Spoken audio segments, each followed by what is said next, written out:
اللهم صل على محمد وعلى آل محمد كما صليت على إبراهيم وعلى آل إبراهيم إنك حميد مجيد. اللهم بارك على محمد وعلى آل محمد كما باركت على إبراهيم وعلى آل إبراهيم إنك حميد مجيد. بسم اللہ الرحمن الرحیم. حضور اقدس صلی اللہ علیہ وسلم کا ارشاد ہے کہ جس شخص کے ماں باپ دونوں یا ان میں سے کوئی ایک مر جائے اور وہ شخص ان کی نافرمانی کرنے والا ہو تو اگر وہ ان کے لیے ہمیشہ دعائیں مغفرت کرتا رہے، اس کے علاوہ ان کے لیے اور دعائیں کرتا رہے تو وہ شخص فرما برداروں میں شمار ہو جائے گا. یہ ہمارے نبی پاک علیہ السلام کی حدیث مبارک ہے. ایک مرتبہ اور سن لیں. حضور اقدس صلی اللہ علیہ وسلم کا ارشاد ہے کہ جس شخص کے ماں باپ یا دونوں یا ان میں سے کوئی ایک مر جائے اور وہ شخص ان کی نافرمانی کرنے والا ہو تو اگر وہ ان کے لیے ہمیشہ دعائیں مغفرت کرتا رہے، اس کے علاوہ ان کے لیے اور دعائیں کرتا رہے تو وہ شخص فرما برداروں میں شمار ہو جائے گا. فائدہ: یہ اللہ تعالیٰ کا کس قدر انعام، احسان اور لطف و کرم ہے کہ والدین کی زندگی میں بسا اوقات ناگوار امور پیش آ جانے سے دلوں میں میل آ جاتا ہے. لیکن جتنا بھی رنج ہو جائے، والدین ایسی چیز نہیں جن کے مرنے کے بعد بھی دلوں میں رنج رہے. ان کے احسانات یاد آ کر آدمی بے تاب نہ ہو جائے. لیکن اب وہ مر گئے ہیں، اب کیا تلافی ہو سکتی ہے؟ یعنی مر گئے، اب ان کے لیے کیا کر سکتے ہیں؟ اللہ جل شانہ نے اپنے فضل سے اس کا دروازہ بھی کھول دیا ہے کہ ان کے مرنے کے بعد ان کے لیے دعائیں کرے، ان کی مغفرت کو اللہ سے مانگتا رہے، ان کے لیے ایصال ثواب جانی اور مالی کرتا رہے کہ ان کی زندگی کے زمانے میں جو ان کے حقوق ضائع ہوئے ہیں اس کی تلافی کر دے گا اور بجائے نافرمانوں میں شمار ہونے کے فرما برداروں میں شمار ہو جائے گا. یہ اللہ تعالیٰ کا کس قدر احسان ہے کہ ہاتھ سے وقت نکل جانے کے بعد بھی اس کا راستہ کھول دیا کہ کس قدر بے غیرتی اور دلی قساوت ہوگی اگر اس موقع کو بھی ہاتھ سے کھو دیا جائے.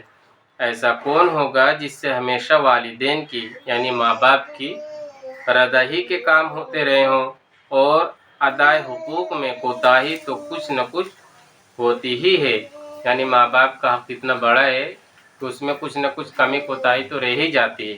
اگر اپنا معمول اور کوئی ضابطہ ایسا مقرر کر لیا جائے جس سے ان کو ثواب پہنچتا رہے تو کس قدر اعلیٰ چیز حاصل ہو سکتی ہے. ایک حدیث میں ہے کہ جو شخص اپنے والدین کی طرف سے حج کرے تو یہ ان کے لیے حج بدل ہو سکتا ہے. ان کی روح کو آسمان میں اس کی خوشخبری دی جاتی ہے اور یہ شخص اللہ کے نزدیک فرما برداروں میں شمار ہوتا ہے اگرچہ پہلے سے نافرمان ہو. ایک اور روایت میں ہے کہ جو شخص اپنے والدین میں سے کسی کی طرف سے حج کرے تو ان کے لیے ایک حج کا ثواب ہوتا ہے اور حج کرنے والے کے لیے 9 حجوں کا ثواب ہوتا ہے.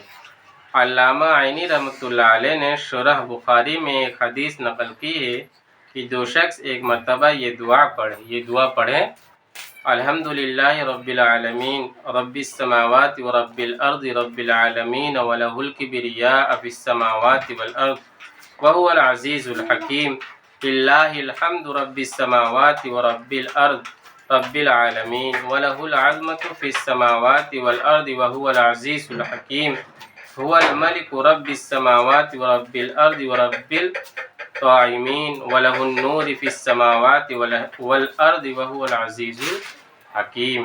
یہ دعا ہے اور اس کے بعد یہ دعا کرے کہ اللہ اس کا ثواب میرے والدین کو پہنچا دے، اس نے والدین کا حق ادا کر دیا. ایک اور حدیث میں ہے کہ آدمی اگر کوئی نفل صدقہ کرے تو اس میں کیا حرج ہے کہ اس کا ثواب اپنے والدین کو بخش دیا کرے بشرطے کہ وہ مسلمان ہوں. نفل صدقہ یعنی ایک تو ہوتا ہے صدقہ واجب ہوتا ہے جسے ہم نے منت مانگی وہ صدقہ کرنا، وہ تو اسی منت کا صدقہ ہوگا. اور جیسے ہم نے بیمار کا صدقہ نکالا تو اس کا صدقہ ہو گیا. جو نفل ہم صدقہ کرتے جیسے دیتے رہتے 10-5 فقیروں کو جو بھی دیتے جو ہمارے حیثیت کے مطابق ہوتا ہے تو اس میں نیت کر لے اللہ پاک یہ ثواب میری امی کی روح پر پہنچا دے، میرے ابو کی روح پر پہنچا دے اس کا ثواب. تو اس کے بولتے ہیں ایصال ثواب کرنا. تو ایسے نیت کر لینا چاہیے ہمارے ماں باپ کی روح کو بھی اس کا ثواب مل جاتا ہے، اور وہ ہمارا جو ثواب ہے وہ تو ہم کو ملے گا ہی۔ اللہ کے خزانے میں کوئی کمی نہیں ہے کہ اس صورت میں ان کا ثواب پہنچ جائے گا، اور صدقہ کرنے والے کے ثواب میں کوئی کمی نہ ہوگی۔ اس حدیث شریف کے موافق کچھ کرنا بھی نہیں پڑتا، جو کچھ بھی کسی موقع پر خرچ کیا جائے اس کا ثواب اپنے والدین کو پہنچا دیا کرے، یعنی بخش دے۔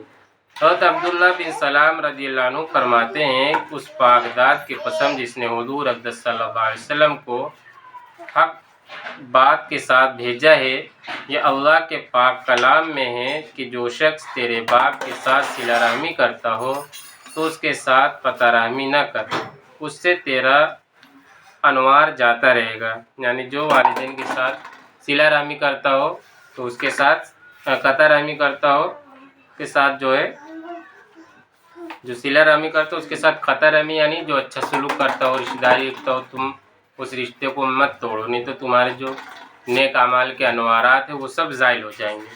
ایک حدیث میں ہے کہ جو اپنے والدین کی یا ان میں سے ایک کی قبر کی ہر جمعہ کو زیارت کرے اس کی مغفرت کی جائے گی اور فرما بردار میں شمار ہوگا۔ اوزاعی رحمۃ اللہ علیہ کہتے ہیں کہ مجھے یہ بات پہنچی ہے کہ جو شخص اپنے والدین کی زندگی میں نافرمان ہو، پھر ان کے انتقال کے بعد ان کے لیے استغفار کرے، اگر ان کے ذمہ قرض ہو تو اس کو ادا کرے، یعنی سچے دل سے فرما بردار بننے کی کوشش کرے، اور ان کو برا نہ کہے اور ان کو برا نہ کہے تو وہ فرما برداروں میں شمار ہو جاتا ہے۔ اور جو شخص والدین کی زندگی میں فرما بردار تھا لیکن ان کے مرنے کے بعد ان کو برا بھلا کہتا ہے، ان کا قرض بھی ادا نہیں کرتا، ان کے لیے استغفار بھی نہیں کرتا، وہ نافرمانوں میں شمار ہو جاتا ہے۔ اللہ پاک اس سے ہم سب کی حفاظت فرمائے اور فرما برداروں میں شمار فرمائے۔ سبحان اللہ بحمدہ، سبحانک اللہم وبحمدک، ونشہد ان لا الہ الا اللہ ونستغفرک ونتوب الیک۔ سبحان ربک رب العزۃ عما یصفون، وسلام علی المرسلین، والحمد للہ رب العالمین۔